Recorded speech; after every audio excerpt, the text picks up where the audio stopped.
The European Union's Coronavirus Recovery Fund could be plunged into chaos because of growing opposition to plans to raise money through block-wide taxes to help repay the debt. The £650 billion bailout cash pot will be distributed in non-repayable grants and low-cost loans to pandemic-stricken regions and industries. To pay for the aid, the European Commission was granted unprecedented borrowing, taxation and spending powers to run up £351 billion in joint debt. The cash will be distributed as part of a £1.6 trillion total package that includes the bloc's next 7-year budget. Eurocrats are working on a three-pronged plan to raise up to £13 billion a year to help fund the bloc's coronavirus recovery, which is due to be distributed later this year. The Commission wants to introduce special Brussels-led taxes on carbon emissions and digital companies. But EU capitals are set to oppose the plans, known as own resources, because they don't want to hand unprecedented taxation powers to the bloc's executive. One senior diplomat told the FT, "The only thing we agreed in July last year was there would be a proposal by the Commission, and the Commission has every right to come up with proposals. But it is quite clear that many member states do not want new own resources. There are all kind of difficulties. This is not going to be solved soon." In a nod to last July's record-breaking summit, a second insider said, "We will battle again.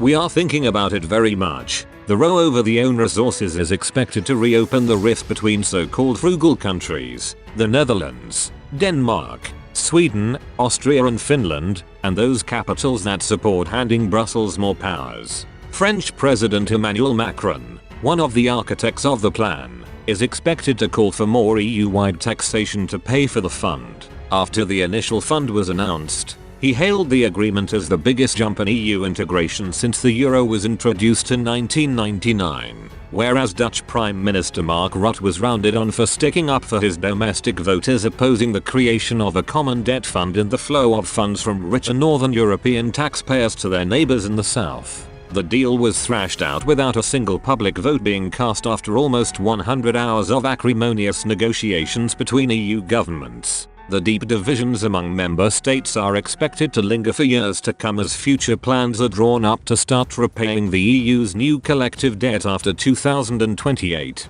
EU diplomats say the plans for a digital levy is expected to provoke the toughest battle because of other international efforts to introduce a similar global tax. Germany has warned Eurocrats that any plans for the digital taxation should not interfere with work being carried out by the OECD. Plans for a digital levy is also expected to have an unfair impact on different member states, with Ireland expected to be hit the most. Poland would be more heavily affected by any plans to introduce a carbon border taxation, which countries have warned must comply with World Trade Organization rules. Paul Tang, head of the EU Parliament's Taxation Subcommittee, said, "Rather than getting bogged down in the usual divisions and discussions, European countries should keep an eye on the broader aim of increasingly public investment and pays to pay for them."